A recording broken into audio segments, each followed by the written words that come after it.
Hey folks, it's Chris. Welcome back to Ndaba Africa once again. Here I am on the road traveling to visit my mother who's ailing in hospital. So this is from a hotel room. But Wednesday, the 11th of November, 2020 was a big day. It was Remembrance Day in Commonwealth countries. Of course, that's famously Armistice Day, the 11th month, the 11th day, the 11th hour, when the armistice to end the war, to end all wars, the First World War, took effect. And so on that date, that was when the armistice took effect and fighting ceased on the Western Front in the First World War. Well, as I said, that's Armistice Day, later known as Remembrance Day, primarily in Commonwealth countries. And it is Veterans Day in the United States. It's been celebrated that way for decades with a few changes. It got changed for about 10 years, from 1968 to 78, when it wasn't on the 11th, but then it was restored to its proper date, the 11th of November. But that's not what this video is about. This video is about what occurred on that day. That's a day that President Cyril Ramaphosa chose to make a rare appearance and went on television to talk to the public and tell them the things that he was changing. Now, I mentioned three actual substantive things that came out of his boring 35-minute redundant yada, yada, yada, yada, yada, yada, yada, redundant, same nonsense he's been saying all the time, repeating useless babble.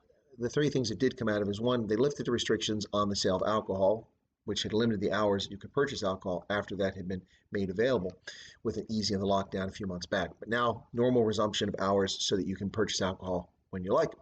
So that's one change that certainly got South Africans' attention. Another was this National Day of Mourning, or National Period of Mourning. 4 days, they expect people to wear black armbands to commemorate those victims of COVID-19. Of course, no day to recognize the 60 people per day who are murdered in South Africa, let alone the rural farming community, which is under assault, whose farms are being burnt to the ground by arsonists incited by the economic freedom fighters, the pretend political party that's actually a domestic terrorist organization, or at least they're certainly doing a good job of imitating one. No black armband for white farmers murdered, for 60 South Africans murdered every day, most of whom are black. No black armbands for the tens of thousands of people who died from influenza this year, or those who've died from tuberculosis, or even more who've died from HIV-related illnesses. None whatsoever. So that was the second development of note. And he also said that the national state of emergency would be extended by 30 days to December 15th. Those are the three substantive things he actually said. Now, he also mentioned that South Africa was lifting the tourism ban, that people could come to South Africa in tourism. But of course, that's fraudulent. They'd already done this. So I don't know why this is being reported as news, but I see in Travel Weekly, they're carrying the water for the ANC and for Cyril Ramaphosa, as well as the Associated Press. The Associated Press was just flat out lying, and I'll explain to you what that is in a moment. But the Travel Weekly at least reports it accurately. It says that international travel will still be subject to strict health protocols. So travelers must present a negative COVID-19 test dated no less than 72 hours before departing their country of origin. Failure to do so will result in the traveler having to quarantine upon arrival at their own cost for 2 weeks. So if you have 5 days of travel, then you have to be in quarantine for 2 weeks. You're basically a prisoner held against your will by the South African government at your own expense. Now, this is a ludicrous requirement. First off, a negative COVID-19 test means absolutely nothing. The moment that you're tested is that moment in time. You step away from that moment in time and you can be infected by someone. Having a negative COVID-19 test does not mean that you're not carrying it and you're not infected and you're not sick. How stupid are these people? It doesn't prove anything. The only way to prove is to screen you on arrival. That's it. That's how you do it. Only way to prove it. So utterly ridiculous. Next, who the hell could possibly contact their care provider, schedule a COVID-19 test, which as we're seeing, Elon Musk has proven are highly unreliable. We took 4 tests. 2 said he was positive, 2 said he was negative. Guess what? Elon Musk does not have COVID-19, but he had 2 positive results. So even if you can schedule one of these tests, how are you possibly going to get it scheduled? Take the test, get the results within 72 hours, and then book a flight to get to South Africa. I ask you, to do that from central Pennsylvania is a logistical impossibility. It simply does not work. This is utter nonsense, and it's pure fiction, and it's disgraceful, because what's going to happen is that thousands of people are going to foolishly go to South Africa. And what happens if your flight is delayed? If your flight is delayed, say you get hung a layover in Dubai because they can't fly or there's a mechanical problem, or your flight turns back. and then you're bound to 72 hours. Then you get quarantined for 2 weeks. What kind of morons come up with policies like this? This reminds me of the stupidity of when I traveled into South Africa 3 times in the span of 6 weeks back in 2000 and when was that? 2011, I think it was. 2011, 2011 sounds like, no, 2010, when I traveled, 2010, when I traveled to Tanzania 3 times in 6 weeks. I had my immunization record with me 3 times. The first 2 times I had the yellow paperwork with me because that was the printed out page I had. And I went through the diplomatic line as a diplomat with my diplomatic passport at OR Tambo. And they asked me each time for my immunization record because I came from a yellow fever region. I showed them that I'd had my immunization. It was within 10 years. And they saw my passport. And I came back the 3rd time. I was rushed to leave the country. I wasn't able to get my yellow passport, so I printed out my shot records, which are legitimate for my military records. Took them with me on white paper rather than yellow paper because I had no spare yellow paper. I traveled to Tanzania, no problem. Came back to OR Tambo, saw the exact same official I had seen the 2 previous times, and the official says to me, you cannot enter the country. I said, why? Because you have not had yellow fever vaccination. I said, I'm in the Army. Of course I've had yellow fever vaccination, and I've been here twice in the past 6 weeks, and you're the person that let me through. I came back on the same flight.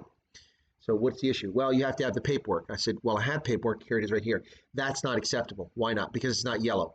Well, it doesn't have to be yellow. Yes, the WHO record has to be yellow. No, it does not. So what are my options? Well, you can go over to that clinic and get an immunization. So I walked over to the clinic. I paid $125 US cash. You don't usually carry cash.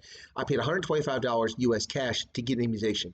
Now, I walked back with a new South African yellow shot record that I paid $125 for a useless immunization, and he let me in. Now, that isn't a cure. If I had been infected with yellow fever, then I just brought it into the country, and that immunization is going to stop me from spreading it. How moronic are these idiots that run the country of South Africa? You buffoons have no idea what you're doing. You have no concept of epidemiology or infectious disease. You have no concept of science. Remember, it's your children that are screaming, science must fall. Idiots. Well, that's what the Travel Weekly said about this. But let me show you how the water is being carried for the ANC and for Cyril Ramaphosa by the Associated Press. South Africa reopens to foreign travelers amid virus creep. Now, this is what they say. South Africa will now admit foreign visitors provided they provided negative COVID-19 test. That's what Ramaphosa said, and that's correct. 72 hours, they don't bother to mention. This step making South Africa one of the world's countries most open to international travel. Wow, that is nonsense. They're not open to international travel. They've destroyed the tourism industry by denying emergency COVID relief funds to minority-owned businesses. The majority of the tourism industry are companies owned by minorities. And by denying them relief because they're racist in the African National Congress, they have led to the collapse of dozens, if not hundreds or thousands of lodges and tourism businesses, vehicles, companies, bus companies, tour groups, tour guides, lodges. It's disgraceful. It's beyond comprehension. And it was done on the basis of racial preference. And it's stupid because 2/3 of the employees of most travel companies in the travel industry are Black Africans. So it accomplishes nothing. So this is all fiction and smoke and mirrors. South Africa has not opened up to international travelers, folks. This is a lie. It's a lie which is going to force lots of people to suffer, to live in hotels, being exposed to people who actually have COVID when they arrive, sitting around OR Tambo. So forget South Africa. Don't go there on tourism until these feckless, clueless, science-fearful idiots that run this country actually stop this nonsense, ladies and gentlemen. Remove this 72-hour requirement and start using actual science instead of your witchcraft. This is not muti that you can guess at.